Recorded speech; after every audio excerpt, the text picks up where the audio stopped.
You're listening to a Frequency Podcast Network production. He's in the building!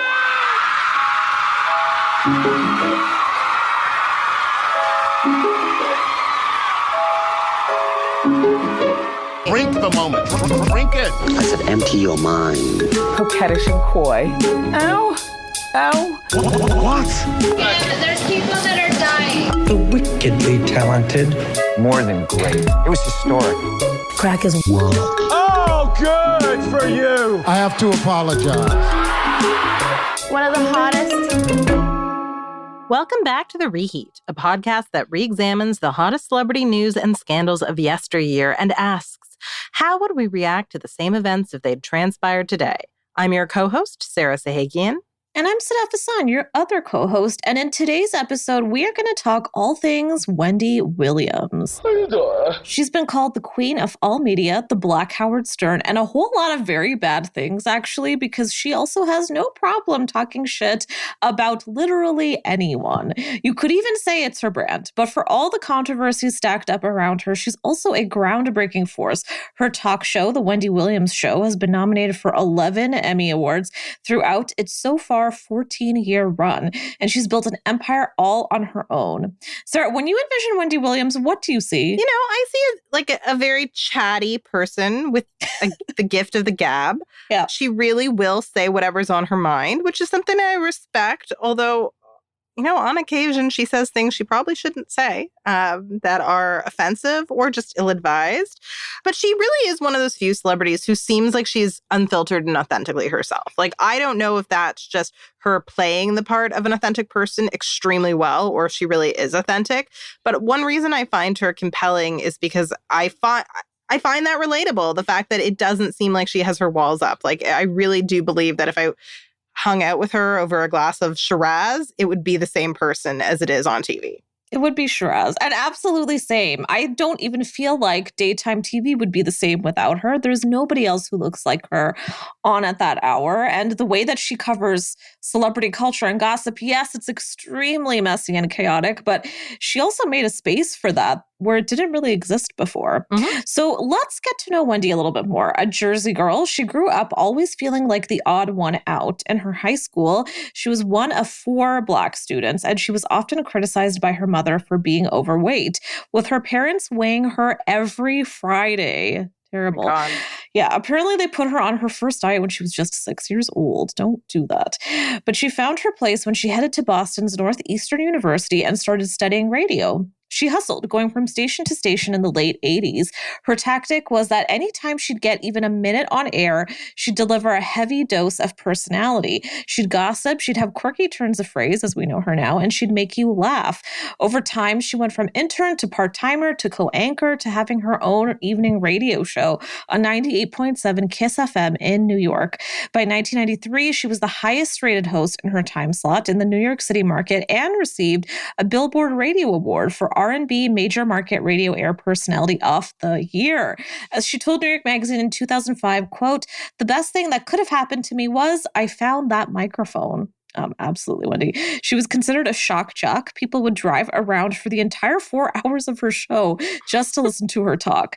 Sarah, radio doesn't quite carry the same gravity today as it did then, like at all, but it's a very specific kind of format, one that doesn't easily win regular diehard listeners. What is it, do you think, that made Wendy different and established her in that way? So I haven't had the opportunity to listen to a lot of her vintage radio.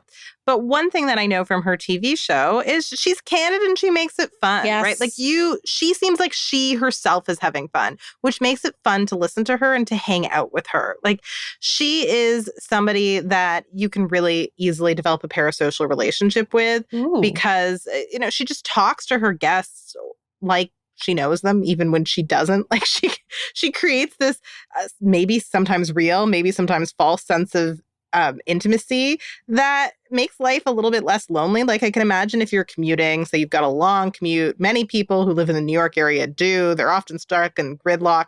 To have the presence of someone so friendly and someone who might say things that you yourself would only say with close friends, you wouldn't say on the radio. Yeah. That must kind of make your drive less of a burden, right? Like I totally understand why people get attached to these DJs. Like I was very attached to Roger, Rick, and Marilyn when I was growing up. I remember them, yeah. In the Toronto area. Yes. So I get why local radio personalities have such a following. And in Wendy's case, I doubly get it because Wendy is quite a memorable person.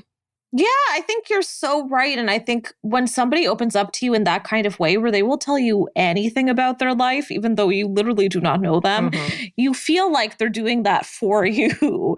And that creates that sort of relationship. So I'm assuming it sort of would feel like if you and I were on the phone for 4 hours while we're on a drive. So it just feels like your friend is sitting right next to you, which is so nice. So now here's another big reason Wendy won so much love. She would talk about everyone else and their business. Yes, we all know that. But she would also give you nearly every detail about her own life. I am talking her breast implants, her cocaine addiction, her love life, you name it, she would talk about it. That addiction, by the way, is something that she's always openly discussed, having made it clear it happened in her early radio years, but that she managed to quit cold turkey. Okay, impressive, Wendy. Part of the reason she moved on from that period in her life, she said, was meeting the love of her life, Kevin Hunter, who, if you're in the know, is a hell of a saga in the story of Wendy Williams. We're going to get into it. Now, she had been married previously for just 5 months to a man named Bert Gregory in the early 90s. They had met at an NYC radio station in 1992, married 2 years later, split just 1 year after that. I don't know if it was cute, Sarah, because he's claimed since then that it was because of her erratic behavior that they split up. And in the later years, he said it was probably due to her drug addiction, which he didn't even know she had at the time. And she, in a rare move, has actually never talked about what happened. That's sad. Yeah. And but then Kevin walked in, who apparently was a Prince Charming and opposite of Bert in every possible way.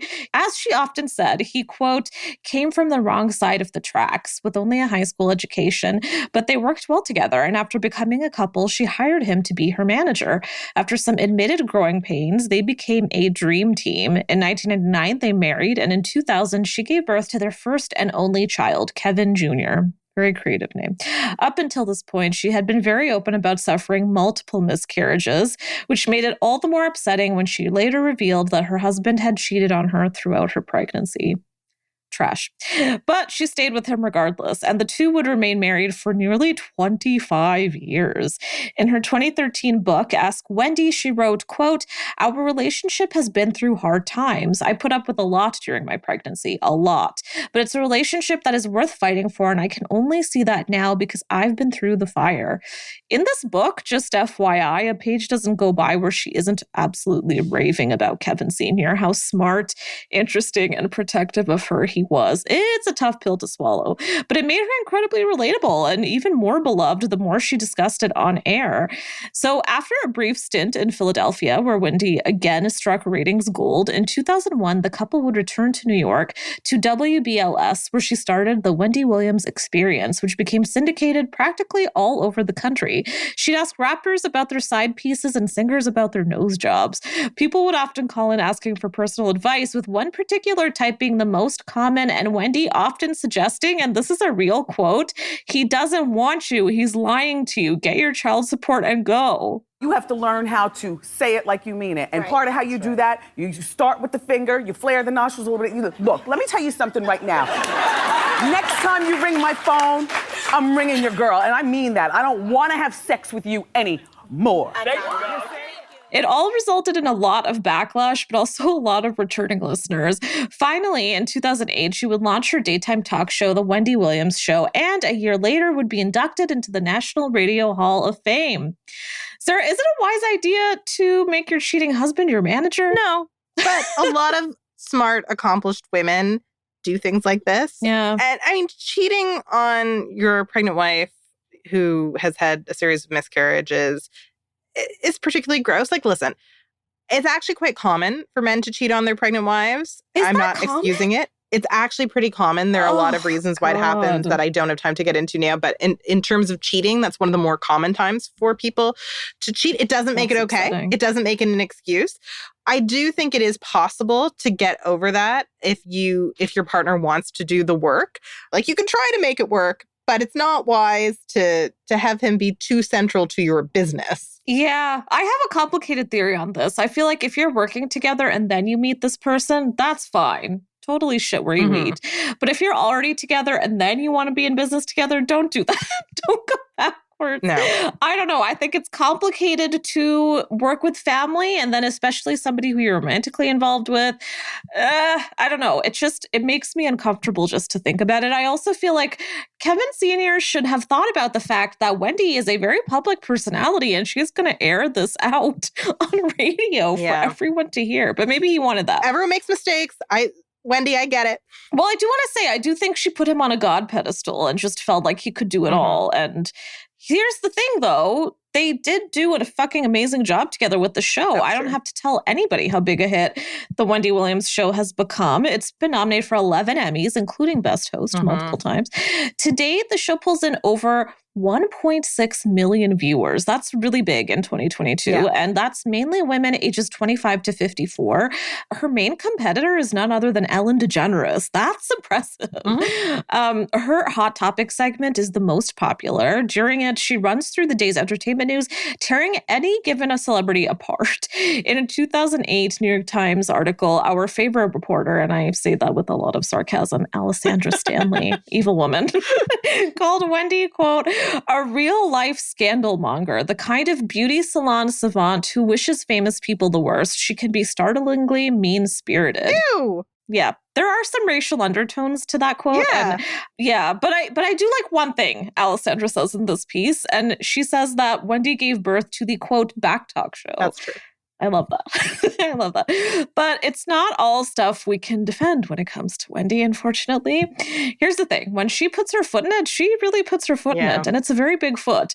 While it's impressive that the show is largely unscripted, that can sometimes be a problem. I need you to sit down for this because here is a little rundown on some of the worst things that have actually come out of her mouth. There was the time she not so subtly suggested Whitney Houston was hurting her family with her drug use and asked her about her breast implants and her marriage, after which the two erupted into a screaming match, and Whitney hung up after saying she would have fought Whitney if they were younger. You are very defensive, Whitney. I have to be, Wendy. You talk about me every day. Then there was the time she revealed Method Man's wife had cancer before their family even knew. Bad enough she didn't have her hair on her head. You think she wants people staring at her, pointing at her, talking about how sick she is? Nobody knew anything until Wendy Williams said that shit. And then there was the time when Wendy called Nicki Minaj's husband, Kenneth Petty, a killer and a sex offender. You're never going to stand a chance with John Q. Public because there's only one thing worse than touching children and pulling knives, and that's murder. He is one of those things, but you can Google that. Despite a massive part of her legion of fans being gay men, she also once had to apologize for saying that gay men, quote, should leave skirts and heels to women. I didn't mean to hurt anybody's feelings. I'm just having a conversation. If you know me long enough, then you know. Bon vivant. I don't even know what that means, but it sounds fabulous. In my mind, it means live and let live, bon vivant. And I live and let live every day. Life is too short. And there's more. When Terry Crews opened up about being sexually assaulted, she said he was, quote, not brave. I was asked in my meeting this morning, do I think it was brave of him to come out? I said, no, it's not brave. He's just talking. She also outed, often falsely, several celebrities. When asked about this specific thing in a 2021 New York Times Magazine interview, Wendy said simply, quote, everybody's gay now. I was ahead of my time. Okay. I don't know what to say to that. She also was not a fan of the Me Too movement and even defended R. Kelly, who was convicted of sexually abusing countless young girls. She's mocked Britney Spears over the years. She's made transphobic jokes. And she's often gone back on her word, later defending Britney and writing off R. Kelly once the moment demanded it. How dare you, Mr. Spears? You had me fooled. And you too, Mrs. Spears. Death to all of them.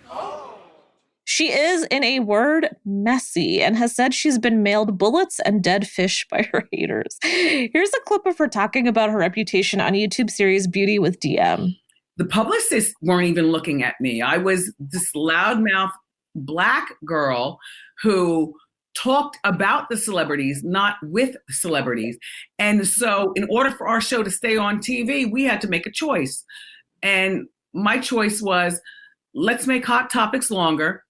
Let's really listen to the people who watch our show. What did they like? A lot. They really loved Hot Topics. So yeah, basically her whole reputation sort of rested on this, and she knew that, and I think she was proud of that fact. But the one thing that I'm really curious about, Sarah, is how does she still have so many fans? Because we've written off so many people for saying a whole lot less. Mm-hmm. And for the record, she's only ever lost one advertiser, Chrysler. And like the moments where she fucks up and she says crazy shit have even been memed. People joke about it with love. Why do we all have a tendency to sort of shrug our shoulders and go, well, that's just Wendy? I don't know. I mean, I think there are probably several reasons for it. I mean, first of all, a lot of famous people don't get canceled. We've analyzed plenty of famous people who've done worse things than Wendy and haven't been canceled. But also, I think that one thing that can protect you from cancellation and one thing that can make people more likely to give you the benefit of the doubt is to be charming and endearing most of the time and to be beloved. Yes. She says plenty of inexcusable things. I have no interest in defending, the transphobic things that she said. I have no interest in defending the fact that she has defended R. Kelly. That's disgusting. That's despicable. And she should know better.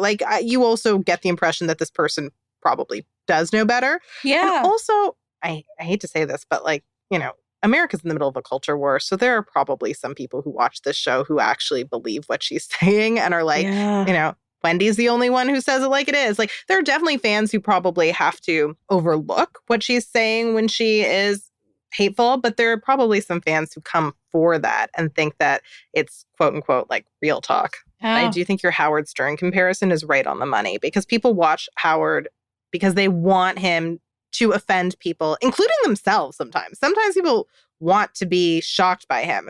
And yeah, she started as a shock jock, and you can see that in the DNA of her show. I wonder if it's a Regina George thing, you want to be torn apart by that person a little bit. It's an honor to be torn apart by them. Yeah. It would be. I would love for her to eviscerate me. That would be the honor of a lifetime. I wouldn't mind either. I'd be happy for it. And I mean, that's how her guests behave, right? They're so thrilled to be there, even though they know that she's shat on them before very publicly, because they know the attention she gets. And she appeals to a specific audience that no other daytime host does. And if you want to appeal to that fan base, you got to go on Wendy's show. So she's also kind of put herself in the perfect spot in being so singular. There is no one else like her. Therefore, it's harder to kind of topple her down. Yeah. Now, before we get deeper with Wendy, I think it's time we took a quick little break. We'll be right back.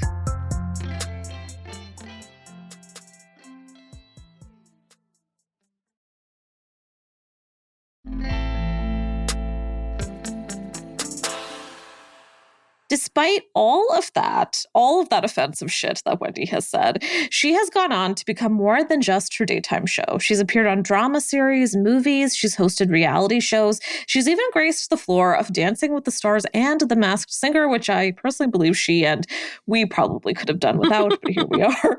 She's also got her own production deal to create projects catering to audiences of color. She's written 7 books, including a romance novel called Hold Me in Contempt, which I think, Sarah, you and I might love. She's become a stand-up. She had a clothing line. She's been on Broadway. She's done it all. But throughout this time, when she'd never been more successful, she also faced considerable setbacks. This was most evident in October 2017 when she now famously fainted on her show, an incident she attributed to dehydration. A lot of fun. Let's get started. Our first caress.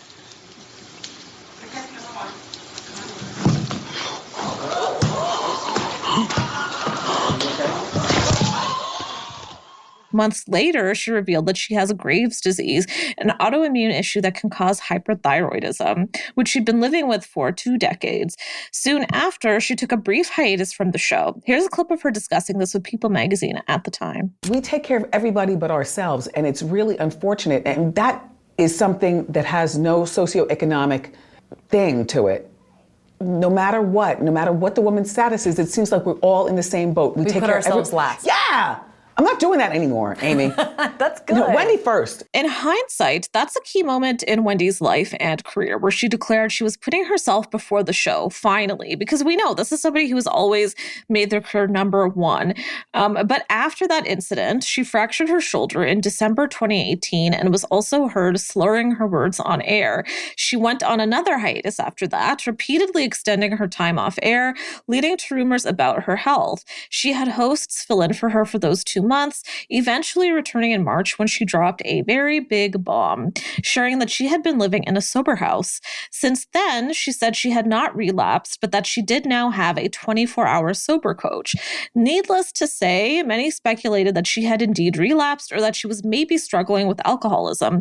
For once, the loudmouthed host was very tight-lipped.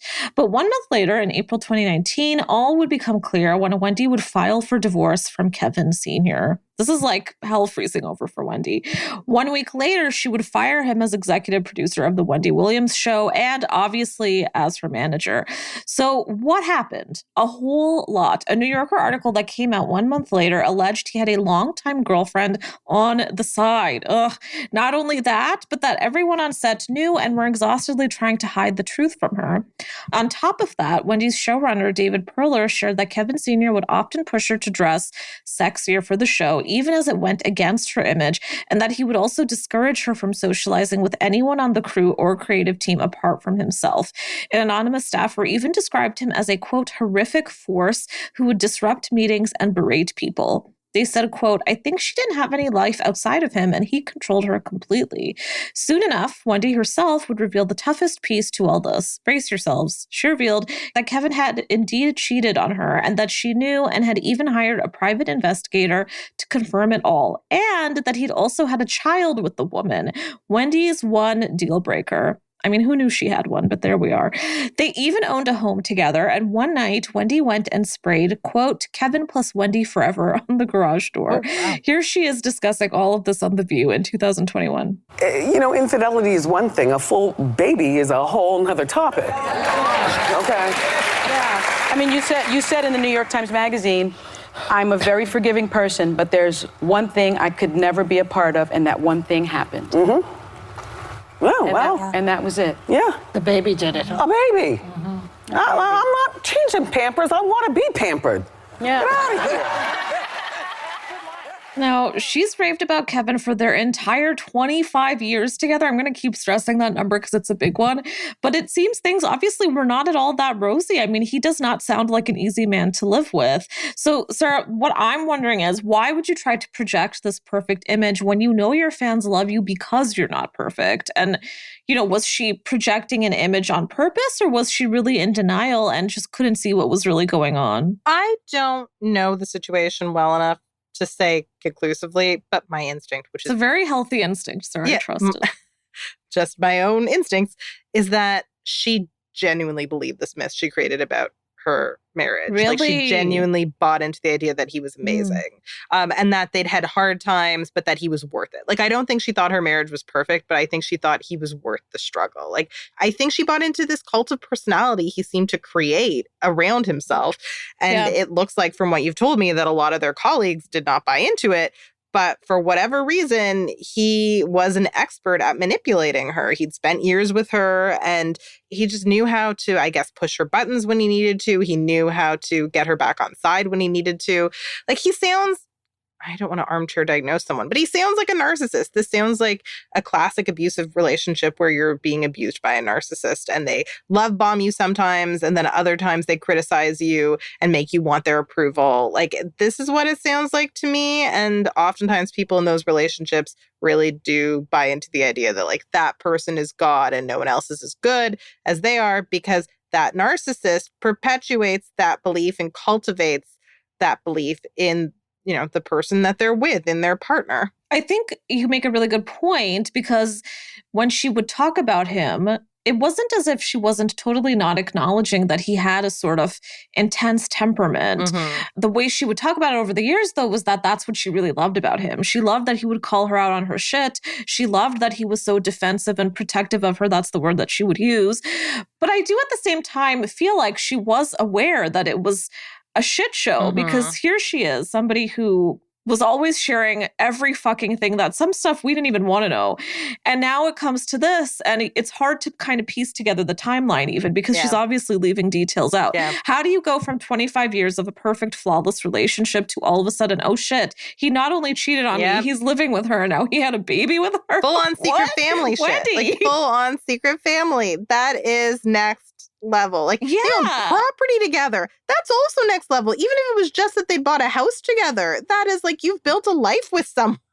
Yeah, and it's all, by the way, from her money, from her business. Like that's how he fucking paid for it. And the thing is, too, that everybody at their office knew. So I feel like it's out there. It's just not out there to all the people sitting in her audience and to you and me, maybe, right? So she didn't hide it that well. Let's put it that way. Now, as it turned out, after that fainting incident, Kevin had allegedly forcibly placed her in a recovery facility for her supposed dependence on alcohol. But she later said she passed out on air because of anxiety stemming from their ongoing divorce. So the divorce proceedings had apparently been going on for a couple of years.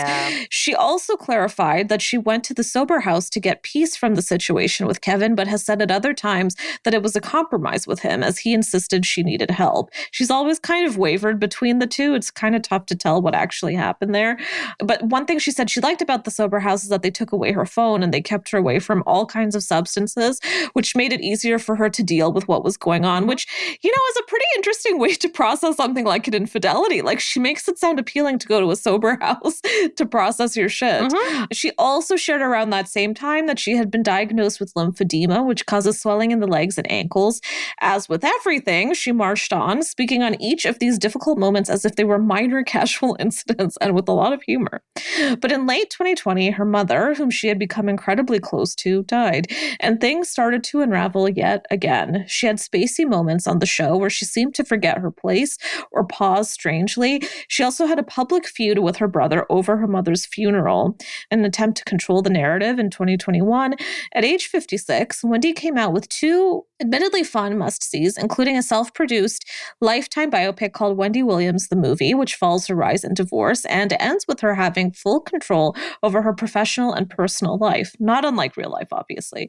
Along with it came a pretty honest documentary called, hilariously, Wendy Williams, What a Mess. Even though there isn't much impartiality there, both seem to stand as a declaration of freedom. In this clip from the doc, she works hard to soften and humanize her image. And I don't want sympathy from anyone. Don't feel sorry for me. It's just that, you know, through the years, if you've watched me or listened to me enough, you know I'm an emotional person and I've never been scared of sharing my vulnerability.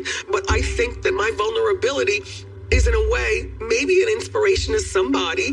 Like, you can do it. If I can do it, you can do it. There's nothing special about me, except that I am my own best friend. Sounds kind of That's a good line. It is, but when you listen to the whole thing together, she doesn't sound totally well. And she's never said she is totally well at all times, especially in that moment in the doc. But there's just something that suggests she's clearly not the perfect person that she sort of projected for many years. And it's okay to have like a period of time where you got to go to a sober house and check in. Yeah. Let your shit out. Absolutely. Alcohol use disorder is an illness like any other. It is totally cool to go get treatment. Mental health issues, illnesses like any other, totally okay to go get treatment. Like, I love that she talked about sober house. And I also love that she made it sound like it was like it was going to the spa. Yeah, like, you know, me too. Because it can be, if you go to a good sober house, I know people have been to them, it can be really transformational. And like, while it's not easy, they make you do work on yourself. A lot of people do find it relaxing because they give you a lot of care and help you learn about yourself. So it sounds like she thrived in this situation. Yeah, I think she's somebody who always had control. Here's a situation where she didn't have control. That makes it hard. And if you're always projecting an image of perfection, you come to believe it, and then that falls apart. I mean, that's a lot to deal with. It's okay if you need to take a few days off. She'd never taken time off like she started to do. So what is actually a very simple, basic thing, and we would do in real life as common people, made her seem like a lunatic because that's just something she never did.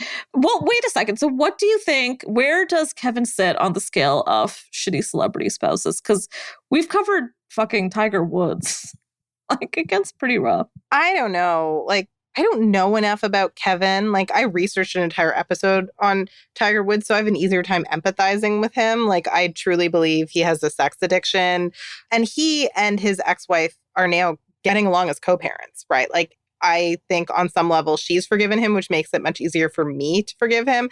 Kevin, I guess because he's not famous in his own right, like that is the problem with being like the non-famous person in a celebrity couple where like we know about her, we care about Wendy, we are going to keep caring about Wendy after your breakup, and like the other person, well, they were never a star, so we don't care that much to hear their side of the story. Like I don't really know that much about what his side is. So based on my biases, I feel like he's worse than Tiger Woods. But at the same time, like, I don't know, if I did an entire episode on him specifically and got to know him as a person, I might be like, no, he has so many redeeming characteristics and he was hurting too. And like, it was just a dysfunctional relationship. Like, I don't know. I don't think I can judge. Well, I've been following them for years. And as you said, when you are the one who is not quite that famous in the relationship, you're just never really going to get that level of love. Rarely anyway. But listen, they are both pieces of shit, and you don't have to have a baby with the woman you're cheating with in order to be the worst one, right? Like it's all still bad. That's true. Really it. That's true. We don't have to put a tally on it. Yeah. Neither one was a good husband. Neither Kevin nor Tiger. Like neither one was a good husband. PSA, not everyone has to get married. We are not all built to be married, just like we're not all built to be parents. We're not all built to be fucking professors or like talk show hosts. Like pick your lane. Pick your lane. Yep. Now, today, I wish I could say Wendy is indeed in a better place. It certainly seemed to be the case in 2021 when she released those films. But yet again, things seemed to go off the rails when season 13 of The Wendy Williams Show was set to begin in September 2021. Except just months after her press tour for those two films, in which she appeared happy, healthy, beautiful, Wendy sort of kind of disappeared. The premiere was pushed to October because she had been reportedly diagnosed with COVID-19, but it's now been months and Wendy has yet to return to her iconic purple chair. Instead, a series of guests from Sherry Shepherd to Michael Rappaport, of all people, he's a Bravo favorite, and I have complicated thoughts on that, but anyway, they've all filled in for her, on brand as ever. When the show's team was asked recently by Page Six if this might mean Wendy won't return at all this season, they responded, quote, "Don't overreach." But are we overreaching? Because rumors have flown more than ever, suggesting that she's had a breakdown, that she's relapsed, that she has dementia, of all things. Photos of her have been rare since last summer, and in some, she appears in a wheelchair. In others, she looks wide-eyed and bewildered and very disheveled. A little relief did come in early January 2022 when Wendy's sweet son, Kevin Jr., posted a story to Instagram of the two of them enjoying breakfast in bed together, along with a telling clip of Drake's Do Not Disturb. We get the message, Kevin Jr. Now, the two have been spotted together often recently, and that feels like a pretty good sign. But before we get deep into speculation, I do want to share that her brother Tommy told The Sun recently that, quote, "We don't have any concerns concerning her mental state. It's all physical." Now, sure, these two weren't talking much a year ago, but there seems to be truth here. And we know based on history that Wendy has always gone to family for relief and respite. So that does seem to be a good sign. It also just makes sense with the most likely rumor being she is suffering from complications with Graves. Either way, it feels cruel to go as far as to suggest she's suffering from dementia. But then again, that's what we do with all other celebs. So now, when asked about being on the other side by the New York Times in 2021, Wendy said, quote, "It's fascinating to people that I was this woman who ferociously talked about celebrities. I just went for it. There was something about the rise of Wendy that now people delight in seeing the demise of my marriage, but I won't let them win. You know why? Because I'm fearless. I'm fearless and I learned something from my mother." She also added to the LA Times that she has no regrets and that, quote, "I'm the queen of I don't care. If I cared, I wouldn't be sitting here in my studio with my big billboard outside on the front of the building in New York City." Great quote, although I don't know that I believe that she doesn't totally care. And what's the toughest part for me, Sarah, is that, you know, it feels kind of icky to guess what happened to her, right? But at the same time, that's exactly the kind of content that we've been consuming from her for years about every other celebrity. So how do we reconcile it? Are we monsters that we feel bad now doing it to her? Well, yeah, it's a what would Wendy do thing, right? Like Wendy would speculate endlessly if somebody as famous as Wendy were having these issues. That I'm not saying that makes it okay. No. I do think it is a bit hypocritical when she basically criticizes people for doing the same thing to her and talks about how she'll overcome it. Maybe it's not hypocritical. Maybe she just thinks it's the cost of doing business. And like, yeah, she'll overcome it because she doesn't think it's that big a deal. And that's why she is okay with doing this to other people. Maybe she's okay with it. On some level, I do believe that she just thinks that this is part of being a star. And she's not wrong. Well, you're totally right. She has very consistently said that for many years. And it's a very aware perspective that if you choose to be someone who does something that makes you famous, you're sort of signing up for this kind of critique. You're putting yourself out there and this is going to happen. And I actually do agree with her. That is part of it. And of course, now she's become one of those people. And she's also said, like, I know I'm a part of that machine now. But what's really interesting to me is even though she seems very aware when she admits that and says that, she's also saying she doesn't give a shit, but she's also hiding a lot of very specific details. So, yeah, like, you know, what's the truth? I don't think she fully realizes that she's doing that. But I think what's really fascinating is that all these years later, in the way that she's kind of she's literally in hiding. She has realized the cost of her business. She's hiding from paparazzi and reporters and media and fans and the show because she needs to. That's fair enough. Take your time.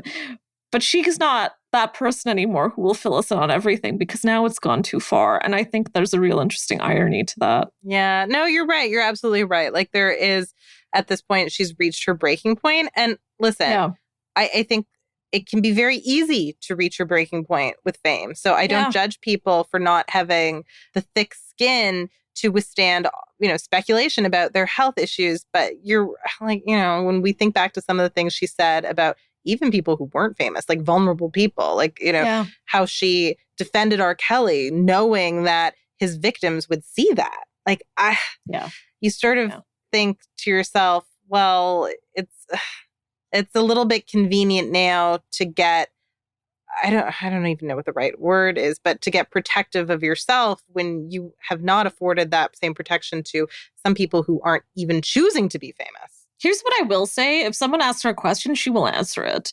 And she'll give you more than any given celebrity out there will give you. So maybe she's taken the best tactic. She just doesn't leave her house.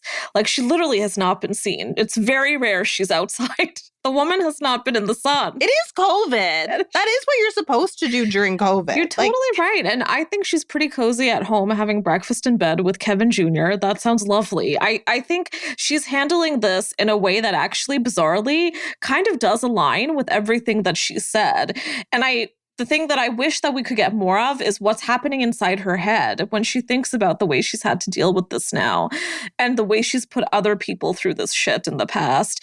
But I do think there's also a part of her that has just grown a little cold. I love the woman, but I do think you have to be a little cold in some parts of you to be able to say that kind of thing about R. Kelly's victims, knowing they're going to hear what you say.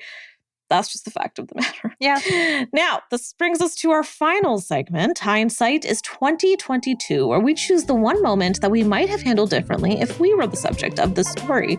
I shouldn't have done that.